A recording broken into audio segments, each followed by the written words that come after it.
এয়া আৰম্ভ কৰিব লৈছো শ্ৰীমদ ভাগৱতৰ প্ৰথম স্কন্ধৰ ২য় অধ্যায় ঐশ্বৰিকতা আৰু ঐশ্বৰিক সেৱা। ৰোমহৰ্ষণৰ পুত্ৰ উগ্ৰশ্ৰৱা অৰ্থাৎ শ্ৰীল সূত গোস্বামীয়ে ব্ৰাহ্মণসকলৰ শুদ্ধ প্ৰশ্নত সম্পূৰ্ণ সন্তুষ্ট হৈ তেওঁলোকক ধন্যবাদ জনাই উত্তৰ দিবলৈ চেষ্টা কৰিলে। তেওঁ ক'লে, সকলোৰে হৃদয়ত প্ৰৱেশ কৰিবলৈ সক্ষম সেই মহান ঋষি শ্ৰীল শুকদেৱ গোস্বামীক মই প্ৰণাম কৰোঁ।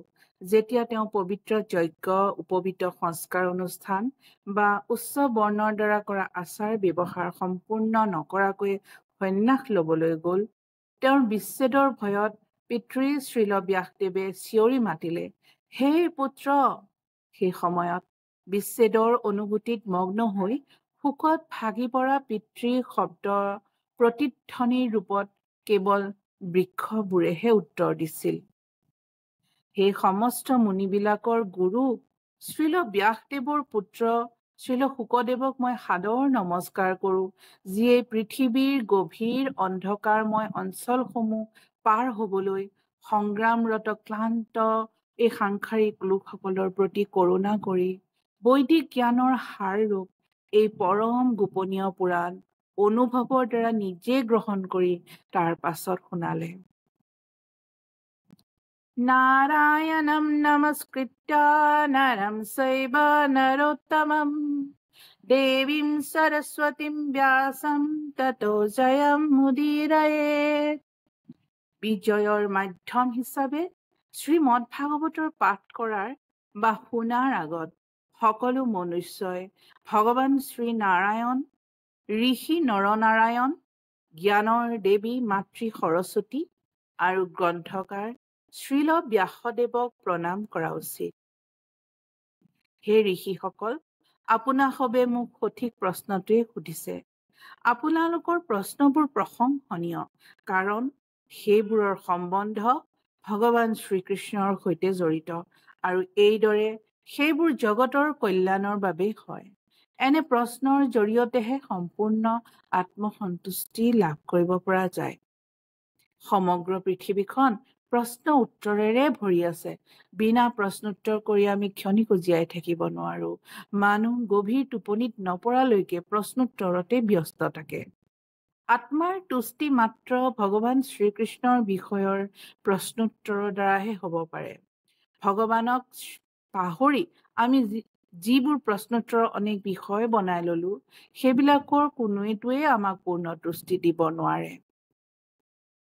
সমগ্ৰ মানৱতাৰ বাবে চূড়ান্ত কৰ্তব্য বা ধৰ্মই হ'ল সেই কৰ্তব্য, যাৰ দ্বাৰা সকলো মনুষ্যই ভগৱানৰ দিব্য ঐশ্বৰিক প্ৰেমময় ভক্তি লাভ কৰিব পাৰে। এনে ভক্তি নিস্বাৰ্থ আৰু অখণ্ড হ'ব লাগে, যাতে আত্মা সম্পূৰ্ণৰূপে সন্তুষ্ট হ'ব পাৰে। Word dharma is that which sustains one's existence. ধৰ্মৰ অৰ্থ হ'ল যাৰ দ্বাৰা কাৰোবাৰ অস্তিত্ব আছে। ভগৱান শ্ৰীকৃষ্ণক ভক্তি কৰিয়েই ব্যক্তিয়ে তৎক্ষণাৎ অকাৰণৰ এই জ্ঞান আৰু সংসাৰৰ পৰা বৈৰাগ্য লাভ কৰে। যেতিয়া পজিটিভ ৰূপৰ সাক্ষাৎকাৰ হয়, তেতিয়া নিগেটিভ শক্তিবোৰ নিজে নিজে নাইকিয়া হৈ যায়। মনুষ্যৰ দ্বাৰা নিজৰ পদ অনুযায়ী সম্পন্ন কৰা বৃত্তিবোৰে যদি শ্ৰী ভগৱানৰ বাৰ্তাৰ প্ৰতি আকৰ্ষণৰ সৃষ্টি কৰিব নোৱাৰে, তেন্তে সেইবোৰ সম্পূৰ্ণ ব্যৰ্থ শ্ৰমহে হয়। পিঞ্জৰাত থকা চৰাইটোৱে নাজানে যে সি পিঞ্জৰাত আবদ্ধ। কেৱল চৰাই পিঞ্জৰাটো চাফা কৰি দিলেই চৰাইটোক সুখী কৰিব নোৱাৰি। মানুহে সেই চৰাইটোৰ ব্যক্তিগত প্ৰয়োজনীয়তা কি সেয়া জানিব লাগিব। আত্মাৰ প্ৰয়োজন হ'ল ভৌতিক বন্ধন অৰ্থাৎ পিঞ্জৰাৰ সংকীৰ্ণ ক্ষেত্ৰখনৰ পৰা বাহিৰলৈ ওলাই আহি সম্পূৰ্ণ স্বাধীনতাৰে নিজৰ আকাংক্ষা পূৰণ কৰিব বিচৰাটো।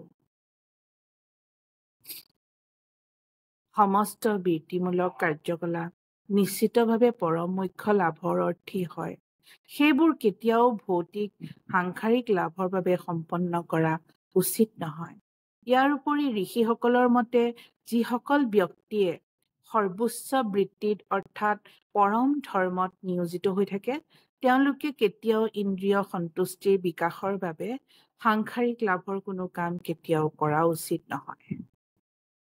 জীৱনৰ কামনাবোৰ ইন্দ্ৰিয় তৃপ্তিৰ বাবে হোৱা উচিত নহয়।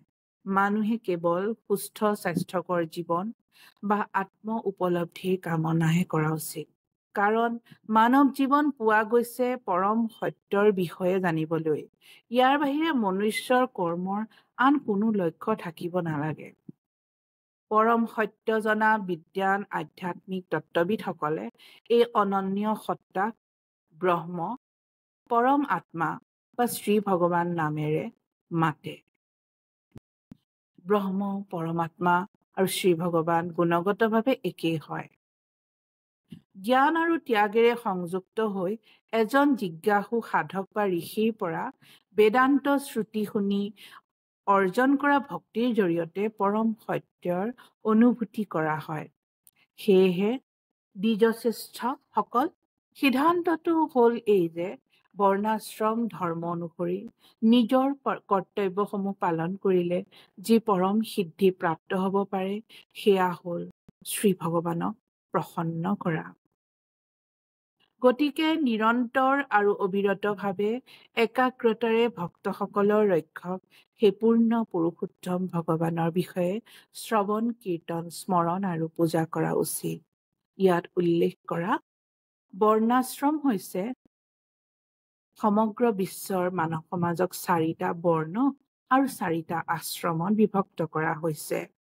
4টা বৰ্ণ হ'ল ব্ৰাহ্মণ অৰ্থাৎ বুদ্ধিমান শ্ৰেণী, ক্ষত্ৰিয় অৰ্থাৎ যোদ্ধা শ্ৰেণী, বৈশ্য অৰ্থাৎ যোনে উৎপাদন কৰে আৰু শূদ্ৰ অৰ্থাৎ শ্ৰমিক শ্ৰেণী। এই বৰ্ণবোৰৰ জন্ম অনুযায়ী নহয়, কৰ্ম আৰু গুণ অনুযায়ীহে বিভক্ত হয়। তাৰ পাছত জীৱনৰ 4টা আশ্ৰম আছে।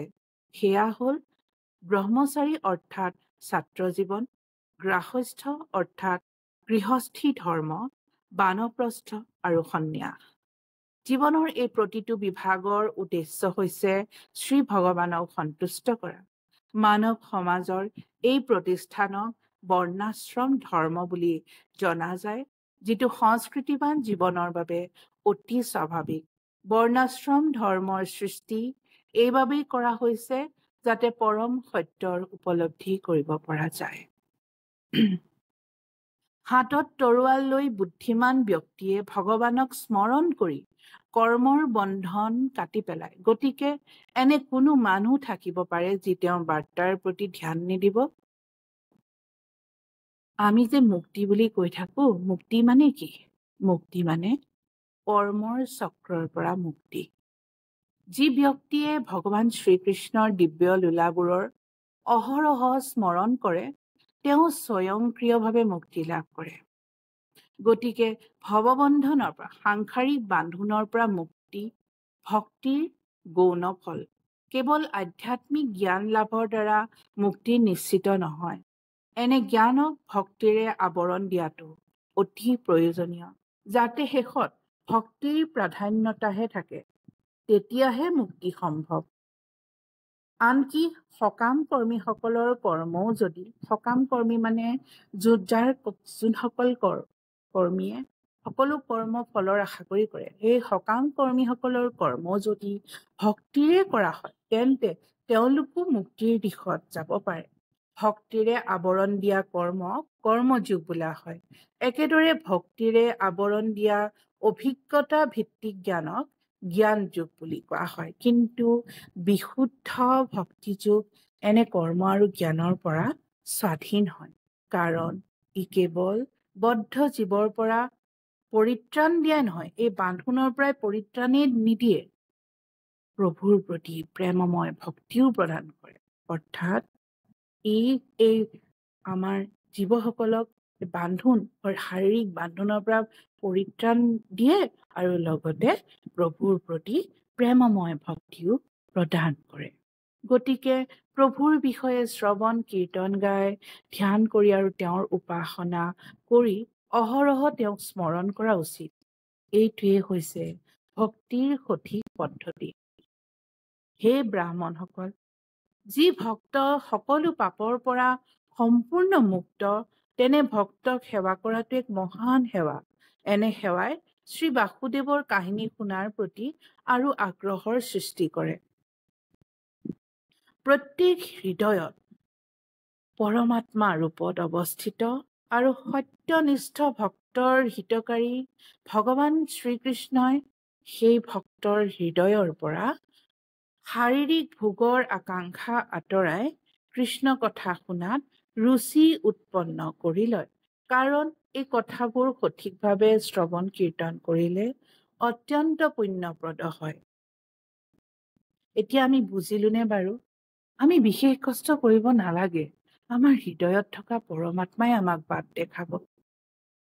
ভগৱান শ্ৰীকৃষ্ণৰ কাহিনী তেওঁৰ পৰা ভিন্ন নহয়।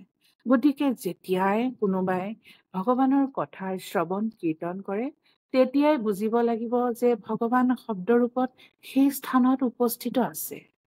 প্ৰভুৰ সমগ্ৰ শক্তি তেওঁ পবিত্ৰ নামত নিহিত হৈ আছে আৰু তেওঁ নিজৰ অগণন নামবোৰকো একে শক্তি প্ৰদান কৰিছে। ভগৱানে তেওঁৰ ভক্তৰ লগত ভাৱৰ আদান প্ৰদান কৰে।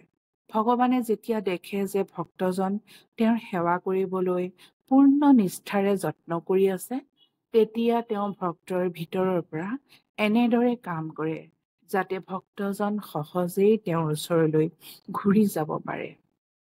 আচলতে আমাক তেওঁৰ ওচৰলৈ ঘূৰাই নিবলৈ শ্ৰী ভগৱান অধিক আগ্ৰহী। এতিয়া বাৰু আমি তেওঁৰ প্ৰসাৰিত হাতখন ধৰিবলৈ আগ্ৰহীনে? নিয়মিতভাৱে শ্ৰীমদ ভাগৱতৰ আৰু শুদ্ধ ভক্তৰ সেৱা কৰিলে হৃদয়ৰ সকলো অমংগল প্ৰায় সম্পূৰ্ণৰূপে ধ্বংস হৈ যায় আৰু সেই পুণ্য দৈবিক শ্লোকবোৰৰ দ্বাৰা ভগৱানৰ প্ৰতি অটল প্ৰেম ভক্তি হৃদয়ত প্ৰতিষ্ঠিত হয়। যেতিয়াই হৃদয়ত অটল প্ৰেম ভক্তি স্থাপিত হয়, কামনা, ইচ্ছা আৰু লোভৰ দৰে প্ৰকৃতিৰ ৰজোগুণ আৰু তমোগুণৰ প্ৰভাৱ হৃদয়ৰ পৰা নাইকিয়া হৈ যায়।